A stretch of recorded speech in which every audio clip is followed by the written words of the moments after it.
You know, one of the things I like about Palpatine, sometimes, because there's like six different Palpatines, is the idea that he's smart, like an actually intelligent villain.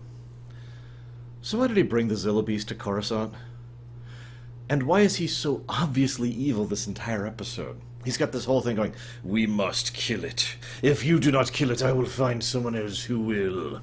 Oh, it's a tragedy that this poor thing has to die. It's a lamentable circumstance. I agree with you.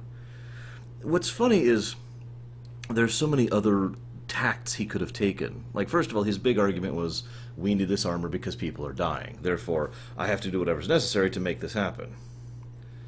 Killing it really doesn't seem like the best option there, just as far as I'm concerned. As an aside, while I'm on the subject, why the hell did they bring this thing to Coruscant? Why not bring it to, I don't know, any other of the secret or quiet bases or labs that they have, that the Republic has in general, and that Palpatine has in specific? That being said, there's one little line in this episode that I actually really liked. It was a bit where Anakin admitted that in times of war, sometimes secrets need to be kept for the sake of security. Now, Padme shoots him a really dark look when he says that, because Padme, as she's written, is idealistic to the point of stupid.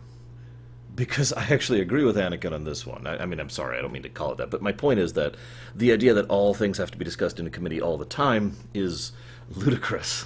There has to be exceptions, and something like this would make sense to be an exception. Except it kind of also wouldn't, because whether or not this is a military matter is something that's debatable, which means it probably should be debated, but you get my point. On the principle of the matter, I can see Anakin's viewpoint there very strongly. And it was a nice little tidbit of showing how Anakin and Padme don't really agree with each other.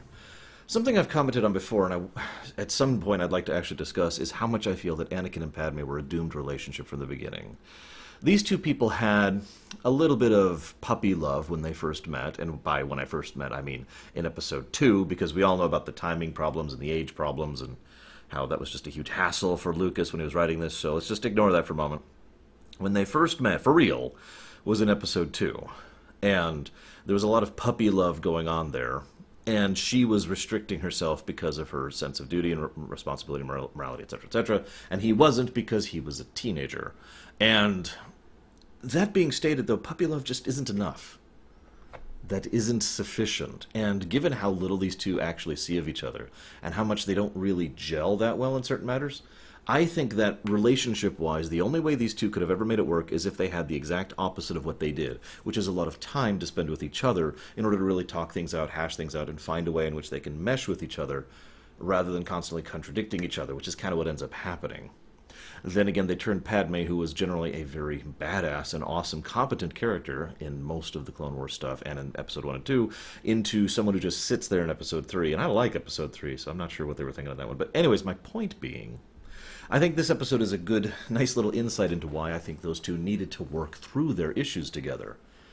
Because they don't agree on so many issues, and they don't think alike on so many issues. And that's fine, that can work, if you bother to make it work. But of course they don't have time because they're at war, right?